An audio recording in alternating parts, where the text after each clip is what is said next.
जिस दिन हमारी सभा हो रही थी वैसा, तो जैसी चुनाव की तारीख आई और उस दिन बैठक ले ही रहते, वो भी अभिजीत मोहन जी था। नमस्कार।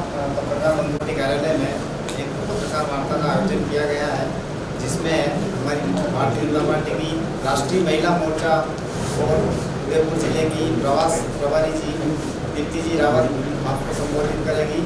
विभिन्न पहलुओं पर, विभिन्न विषयों पर, विभिन्न क्षेत्रों में वर्तमान में राजनीतिक गतिविधियों पर प्रकाश डालेंगे। धन्यवाद। नमस्कार। और उपस्थित मेरे साथ यहाँ पर अभी परिचय करवा दिया हमारे अध्यक्ष जी हैं, हमारे प्रभारी जी हैं, हमारे सीनियर लीडर यहाँ हैं, महामंत्री हैं और हमारे विधायक जी साथ बैठे हैं। देखिए, हम लोग अब चुनाव के मैदान में हैं और सब इस वक्त जो है सब पार्टियाँ और सभी लोग अपने अपने विषय लेके, अपने मुद्दे लेके जनता के पास जाते हैं और कहते हैं। लेकिन भारतीय जनता पार्टी ही केवल ऐसी पार्टी है जो लगातार 5 साल लोगों के बीच में काम करती रहती है और जो यहाँ के जो विषय हैं उनको भी लेकर जाती है, जो अपने स्थानीय काम किसी का करना है वो भी करती है और जो हमारे प्रदेश के और केंद्र की बातें हैं उसको लेकर भी यहाँ पर जनता के बीच में जाती है। जब यहाँ पर लगातार अब चुनाव हमारे सामने हैं और हम देख रहे हैं कि लोगों में किस तरीके का माहौल है, तो सबसे ज़्यादा महत्वपूर्ण है जो हमने देखा पिछले 5 साल में जो नहीं हुआ, जिसमें कि राजस्थान को नंबर 1 अगर बनाया है इस सरकार ने, बहुत सारी चीज़ों में नंबर 1 बनाया है।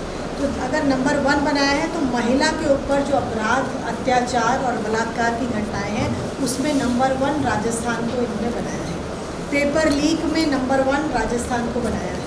अगर आप भ्रष्टाचार में देखें तो उसमें नंबर 1 यहाँ पर राजस्थान को बनाया है। और अगर युवाओं को आप देखें कि उनके पास कोई अगर बेरोज़गारी अगर आप देखें तो उसमें भी अगर आप देखें तो राजस्थान नंबर 1, उसमें भी नंबर 1 है। तो लगातार ऐसी घटनाएं जब हम इस प्रदेश में देखते हैं तो एक कुशासन का रूप दिखता है। एक दिखता है कि किस तरीके से हर जो क्षेत्र है वहाँ पर भ्रष्टाचार हो रहा है, हर व्यक्ति अपनी मनमर्जी कर रहा है। और जब हम महिला अत्याचार और उत्पीड़न की बात करते हैं तो हमने देखा कि लगभग इसी दौरान जब कांग्रेस की सरकार थी, इन 5 सालों में 2 लाख से ज़्यादा महिला के ऊपर अत्याचार के मुकदमे यहाँ दर्ज हुए राजस्थान में, जो कि देश में सबसे ज़्यादा है। और लगभग 30,000 के करीब बलात्कार के केसेस यहाँ दर्ज हुए हैं इस पूरे प्रदेश में इन 5 सालों में। पूरे 5 साल भी उसको नहीं हुए। हमने देखा कि कैसे भीलवाड़ा में एक हमारी बच्ची जो बकरी चराने वाली बच्ची है, वो कैसे उसके साथ बलात्कार किया जाता है, गला दबाकर उसकी हत्या की जाती है और बाद में उसको एक जलती हुई भट्टी में डाल दिया जाता है। ऐसी दर्दनाक घटनाएं भी हमको यहाँ देखने को मिली, लेकिन इस सरकार के कानों में जू भी नहीं रही। हमने देखा कि कुछ भी एक्शन आगे महिलाओं के प्रति कैसे एक सुरक्षित माहौल महिलाओं को दिया जाए, उस पर इसके प्रदेश सरकार ने कुछ नहीं किया है। हमने देखा एक प्रेग्नेंट विमेन के साथ उसको निर्वस्त्र कर उसको घुमाया जाता है और प्रतापगढ़ में ही 2 बच्चियों के साथ बलात्कार की घटना हुई और उनका जब शिकायत दर्ज पर कोई कार्रवाई नहीं हुई, इतनी वो बार पुलिस स्टेशन जाती रही, तो वहाँ पर उनको मजबूरन उन्हें आत्महत्या करनी पड़ी। उन्होंने उसको आत्महत्या करी और लटक कर उन्होंने फांसी लगा ली। देखिए, पूर्व में जब सरकार रही तो हमने, जब शेखावत जी यहाँ थे और पंचायती राज में उन्होंने किस प्रकार से पूरे हमने देश में भी ये किया ही है, मोदी जी तो कर ही रहे हैं, लेकिन इस प्रदेश में भी जो 33% का आरक्षण है पंचायतों में, वो भारतीय जनता पार्टी ने किया। यहाँ पर हर स्कूल में, अगर हर ग्राम पंचायत में अगर स्कूल बना है तो वो भी वसुंधरा जी के समय में और भारतीय जनता पार्टी के समय में बना है। यहाँ पर हमने अगर प्रत्येक गांव में अगर पानी की व्यवस्था की गई है तो वो भी जब प्रदेश में भारतीय जनता पार्टी की सरकार थी तब हुआ है। और आज हम देखते हैं कि पूरे देश भर के हर गांव में, हर घर में नल और हर घर में जल। और इस काम को भी अगर इसका एक हमने अगर एक उद्देश्य लिया है तो वो भी प्रधानमंत्री जी ने लिया है, वो भी भारतीय जनता पार्टी की सरकार की। तो ये सारी चीज़ें जब बात महिला नेतृत्व की आती है, जब बात आती है कि किस प्रकार से विकास होना चाहिए, किस प्रकार से इंफ्रास्ट्रक्चर का डेवलपमेंट होना चाहिए, पूरे राजस्थान में जिस प्रकार से हाईवेज़ का निर्माण हुआ वो हमारे द्वारा किया गया। यहाँ पर अगर हम देखें तो इस तरह के झूठे वादे हमने देखे हैं कि आमतौर पर हमेशा कांग्रेस करती है। और मैं कहूँगी कि ये वो लोग हैं जो कि जिस प्रकार से गीदड़ इकट्ठे होते हैं एक साथ शेर से लड़ने के लिए, तो ऐसे ही है कि एक भारतीय जनता पार्टी आज इनको सामने आता एक ऐसा रूप दिखता है जिसके लिए इनको पता है कि आप अकेले नहीं लड़ सकते हैं। तो सारे गीदड़ इकट्ठे आज हो चुके हैं वो इंडी अलायंस के रूप में, और हम देख रहे हैं कि किस प्रकार के चीज़ें वो कर रहे हैं, किस प्रकार से सनातन को वो गाली दे रहे हैं। उन्हीं के जो अलायंस में लोग हैं हमारे, हमने देखा कि नीचे स्टालिन के बेटे ने कैसी स्टेटमेंट दी सनातन के बारे में। हमने मैं कहूँगी कि उदयपुर शहर एक ऐसी जगह जो कि बहुत पीसफुल सिटी है, बहुत ही शांत सिटी है, ऐसी शहर में भी हम ऐसी कन्हैया लाल जैसी घटनाएं जब होती हैं, और वो क्यों होती हैं उसका कारण ये है क्योंकि आप हमेशा तुष्टीकरण की राजनीति करते हैं। आपकी जो पुलिस है उसने सही समय पर ना कोई एक्शन लिया, ना उस मौके पर जो उन्हें करना चाहिए था, क्योंकि उसने पहले से ही कंप्लेंट करी थी। आपको जो एक्शन लेना चाहिए था, आपकी सरकार ने, आपके प्रशासन उस एक्शन को लेने में फेल रही, जिसके कारण इतना बड़ा हत्याकांड यहाँ पर हुआ और यहाँ सरकार के कानों में फिर भी जू नहीं रही। तो आप देखिए कि ये सरकार बिल्कुल निकम्मी सरकार है। भारतीय जनता पार्टी पूरी तरीके से यहाँ पर भारी बहुमत से यहाँ आने वाली है, सरकार बनाने वाली है। महिला हो, चाहे युवा हो, चाहे हमारा पिछड़ी जाति हो, चाहे हमारे एसटी हो, एससी हो, सभी वर्ग भारतीय जनता पार्टी के साथ हैं। उन्हें मालूम है किस प्रकार से केंद्र में और प्रदेशों में जहाँ जहाँ भारतीय जनता पार्टी की डबल इंजन की सरकारें हैं, वहाँ कितनी तेज़ गति से विकास हो रहा है, कितनी तेज़ गति से काम हो रहा है, ये सब जनता देख रही है। और वो मानती है कि आज महिला का अगर कोई प्रतिनिधि ऊपर बैठा है, अगर उनकी कोई चिंता करने वाला है, तो आज वो प्रधानमंत्री जी हैं। तो मैं कहूँगी कि आधी आबादी पूरी तरीके से भारतीय जनता पार्टी के साथ है। और सभी वर्गों के लिए आज हमारी जीडीपी हम देखते हैं कि किस तरीके से उसकी, उनके यहाँ ज़रूर गुटबाजी हो सकती है, लेकिन यहाँ तो जो नेता जिसको कह दिया पार्टी ने, उसके लिए सभी लोग मिलकर काम करते हैं और मिलकर संगठन काम करते हैं। मैडम, मेरा ये प्रश्न है कि गुजरात लगभग 30 वर्षों से भारतीय जनता पार्टी की सरकार रेगुलर बन रही है। हमारे राजस्थान में ऐसा क्या बखेड़ा है कि रेगुलर 1 साल 5 साल बीजेपी बनती है, 5 साल कांग्रेस बनती है, तो ऐसा क्या कमजोरी है बीजेपी में यहाँ? और भविष्य में क्या होगा जब चुनाव वापस हो रहे हैं? आप कह रहे हैं कि हम सरकार बनाएंगे, पता नहीं बनाओगे कि नहीं बनाओगे, लेकिन अगर बना ली तो क्या भविष्य में फिर वापस 5 साल बाद कांग्रेस की सरकार आ जाएगी क्या? मैं आपको यही कह रही हूँ कि हमने जब दूसरे प्रदेशों में हम जाते हैं, और ख़ासतौर पे जब आप गुजरात अगर जाएँ, आप देखें तो आप देखें कि किस प्रकार से वहाँ विकास हो रहा है, कैसा वहाँ काम हो रहा है। आज कांग्रेस का नामो निशान वहाँ पर नहीं है। हर व्यक्ति वहाँ पर भारतीय जनता पार्टी का समर्थक है। क्यों? क्योंकि वहाँ वो लंबे समय अगर आपका कोई लीडर रहेगा तो उसे मौका मिलता है काम करने का, नहीं तो आपको वो मौका ही नहीं मिलता। और भारतीय जनता पार्टी ही है जो काम करने में विश्वास करती है। आपने इनके सवाल को समझा नहीं सही तरीके से। पिछली बार भारतीय जनता पार्टी की सरकार थी। मैं आपकी बात समझ गई, उन्होंने गुजरात की बात भी कही, मैं उसी बात को एक्सप्लेन कर रही हूँ कि 30 साल वहाँ जो है भारतीय जनता पार्टी, उसका फ़ायदा गुजरात निवासियों को है, उसका उन्हें लाभ है, और इसलिए है वहाँ पर इतने साल से और लगातार वहाँ जीत रहे हैं, क्योंकि ऐसे ऐसे विषय वहाँ पर, ऐसे ऐसे काम हुए हैं। वहाँ पे जो लोग हैं उन्होंने 365 दिनों में से लगभग 300 दिन वो लोग वहाँ पर कर्फ्यू में रहते थे। उन्हें पता था कि किस तरीके का डर का माहौल गुजरात में रहता था। आज वहाँ हर व्यक्ति, हर महिला खुलेआम घूमती है, करप्शन नाम की कोई चीज़ नहीं है।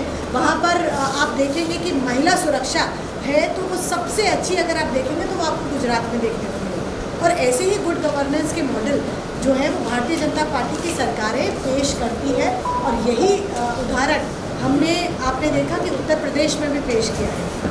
उत्तर प्रदेश में भी जब सरकार थी तो ऐसे ही आती थी, तो जब वो सरकारें थी तब महिलाएं अपने आप को बहुत असुरक्षित महसूस करती थी। और हमारे जो दूरस्थ इलाके हैं उत्तर प्रदेश के, वो बेटियां तो कॉलेज भी नहीं जाती थी, वो आसपास ही अपने गांव के आसपास का जो स्कूल है वहाँ पढ़ी। कॉलेज अगर डिग्री कॉलेज दूर है तो माँ बाप उनके कॉलेज छुड़वा देते थे, क्योंकि बेटी को दूर भेजना मतलब कि खुद से लेने जाना और छोड़ने जाना, क्योंकि रास्ते में कौन उसको ले जाए उठा ले कोई पता नहीं था। इतना गुंडा राज उत्तर प्रदेश में था। लेकिन आज महिला सुरक्षित है और महिला पूरी तरीके से भारतीय जनता पार्टी के साथ है। तो ऐसा ही इनके सवाल का जवाब तो अभी तक नहीं मिला राजस्थान में, ऐसा ही राजस्थान में होने वाला है। यहाँ पर जब एक बार भारतीय जनता पार्टी आएगी तो मैं आपको विश्वास दिलाती हूँ फिर से बार बार भारतीय जनता पार्टी आएगी, क्योंकि तो पिछली बार नेतृत्व में क्या कमी रहेगी जो भारतीय जनता पार्टी रिपीट नहीं कर अब हम पाई? पिछली बार की बातें अभी थोड़ी ना मैडम हमेशा पास्ट की बात नहीं कर रहे। मैडम भारतीय जनता पार्टी कन्हैया लाल के मुद्दे पर राजस्थान सरकार को घेरने का प्रयास कर रही है। चाहे अमित शाह जी आए हों, चाहे मोदी जी आए हों, उन्होंने अपने भाषण में कन्हैया लाल का मुद्दा उन्होंने भी बोला है, आप भी बोल रहे हैं, और मुझे लगता है आप जहाँ पे भी जाएंगे वहाँ पे बोलेंगे। मेरा सवाल मैडम, पहले मेरा सवाल सुन लें आप। मैं जो पूछ रहा हूँ आप बोलेंगे, आप स्वतंत्र हैं, आप बोल सकते हैं, लेकिन मैं तो ये कह रहा हूँ जब कन्हैयालाल हत्याकांड हुआ था तो उन आरोपियों को 4 घंटे में राजस्थान की पुलिस नहीं पकड़ा था। मेरी बात सुनिए, आप मेरा सवाल सुनिए। उसके बाद वो जांच NIA को सौंप दी गई और NIA ही उसकी पैरवी कर रही है। उसके बाद राजस्थान पुलिस का रोल ही खत्म हो गया। उसके बाद बार बार राजस्थान पुलिस को घेरना या कांग्रेस सरकार को कन्हैयालाल के मुद्दे पर घेरना, और ऐसे आप ये चाहते हैं कि लोगों का सर जो है तन से अलग किया जाए और उसके बाद उन आरोपियों को पकड़ा जाए, तो ये बहुत अच्छी मैं घटना का समर्थन नहीं कर रहा हूँ, मैं घटना का समर्थन नहीं कर रहा हूँ मैडम। आपने यही कहा 4 घंटे में पकड़ लिया, वो घटना होनी ही नहीं चाहिए थी। अगर राजस्थान सरकार और प्रशासन यहाँ सजग होता और सही होता तो ये घटना यहाँ नहीं होनी चाहिए थी। मैम, घटना हो गई हुई है, उसका कारण राजस्थान प्रशासन की और राजस्थान सरकार की नाकामी है। मैडम घटनाएं तो उस जगह भी हो रही है जहाँ भारतीय जनता पार्टी का शासन है। वैसा फैसले पुलिस के अंदर शिकायत भी दर्ज करवा दी, लेकिन पुलिस ने हल्के अंदाज में निर्णय लिया। और उसके बाद में भी जो घटनाक्रम जो हुआ है कहीं न कहीं पुलिस अधिकारियों की और सरकार में बैठे लोगों की कमी है, उसके कारण ये। भाई साहब मैं ये बात मानता हूँ कि ये उनकी कमी है, लेकिन जो उन्होंने शिकायत दर्ज कराई थी वो दर्ज की गई थी। पुलिस ने उसको 10 दिन का प्रोटेक्शन भी दिया था। उसके बाद ये घटना हुई 11वें दिन 12वें दिन, है ना। एक बात ये, सेकंड चीज़ ये, जब NIA उसकी पैरवी कर रही है तो राजस्थान सरकार क्या करेगी उसमें? बात अभी और NIA की पैरवी के बावजूद ही उनका जमानत हो गया। घटना तो गलत है, मैं घटना का समर्थन में नहीं कर रहा हूँ, आप घटना का समर्थन, लेकिन हिंसा तो वहाँ पे भी हो रही है जहाँ भारतीय जनता पार्टी का शासन है। घटनाएं तो बहुत सारी जगह, तो अब यहाँ हो रही है तो वो मुद्दा है, वहाँ हो रही है तो मुद्दा नहीं है। मेरा सवाल ये है, क्यों नहीं है मुद्दा? बिल्कुल हर जगह जहाँ ये घटना होती है वहाँ वो मुद्दा है, लेकिन इस पर राजस्थान सरकार क्या कर रही है, क्या जवाब है उनके पास? आपने देखा कि किस तरीके से मंदिरों नहीं या उनका एनक्रोचमेंट को कहकर यहाँ पर अलवर के पास भी एक मंदिर को डिमोलिश किया गया। आप देख रहे हैं कि किस तरीके से ये सांप्रदायिक हिंसा को बढ़ाने की कोशिश ये सरकार कर रही है। आपको लगता है कि उत्तर प्रदेश में किसी की हिम्मत होती कि कोई ये घटना करके दिखाए? आपको लगता है उत्तर प्रदेश में किसी की हिम्मत नहीं होती कि कन्हैया लाल जैसी घटना हो जाए, क्योंकि वहाँ योगी बैठे हैं, ठीक है। यहाँ पर हिम्मत हो गई क्योंकि यहाँ कांग्रेस की सरकार बैठी।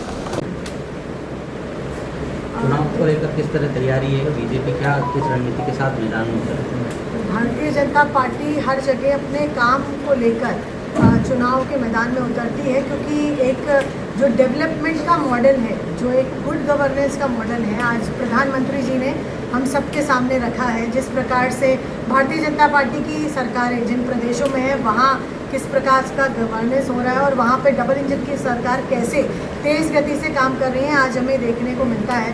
तो उसी विषय को लेकर हम यहाँ पर हैं, लेकिन यहाँ पर दुर्भाग्य ये है कि यहाँ पर हम ऑपोजिशन में हैं। अभी हम ऑपोजिशन में थे तो हमें यहाँ जो प्रदेश सरकार की जो नाकामियाँ हैं, विफलताएँ हैं, जो इन 5 साल में राजस्थान को पीछे किया है इस प्रदेश की सरकार ने, उन मुद्दों को लेकर भी आज हम लोगों के पास जा रहे हैं और उन्हें बता रहे हैं कि राजस्थान किस प्रकार से आज कितनी आगे आज होता। आज महिला सुरक्षा की बात अगर हम कहें तो कितनी असुरक्षित इस प्रदेश में हमें दिखती है। NCRB की अगर आप रिपोर्ट देखें तो राजस्थान महिला अत्याचार में नंबर 1 है।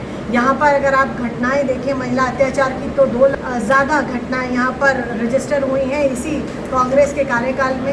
उत्तराखंड से आते हैं, आप दिल्ली विश्वविद्यालय छात्र संघ के सचिव रहे, पूर्व में अखिल भारतीय विद्यार्थी परिषद के राष्ट्रीय कार्यकारिणी सदस्य भी रहे और आपके जो प्रिंट मीडिया इलेक्ट्रॉनिक मीडिया है उनसे जुड़े रहे। IBN 7 के संवाददाता न्यूज़ एंकर भी आप रहे, प्रदेश के प्रवक्ता भारतीय जनता पार्टी के आप रहे, प्रदेश के मंत्री भारतीय जनता पार्टी के रहे और आप मात्र 25 वर्ष की आयु में विधानसभा का चुनाव वहाँ से लड़ा। आपको राज्य मंत्री का दर्जा भी आपको प्राप्त है और वर्तमान में आप भारतीय जनता पार्टी महिला मोर्चा के राष्ट्रीय महामंत्री के तौर पर काम करूं। उदयपुर शहर विधानसभा में एक प्रवासी प्रभारी तौर पर हम सबका मार्गदर्शन प्रदान करने पधारे। एक बार पुनः प्रिंट मीडिया, इलेक्ट्रॉनिक मीडिया के हृदय की गहराई से मंचासीन अतिथियों का भी, पदाधिकारियों का भी आप सबका धन्यवाद ज्ञापित करना चाहता हूँ। जय हिंद, जय भारत। अल्पार लेके पधारे, आप सब पधारे, इसके लिए आपका भी बहुत हार्दिक स्वागत और अभिनंदन। अभी जय हिंद, जय मेवाड़। प्लीज मेरे YouTube चैनल को सब्सक्राइब जरूर करें। Thank you.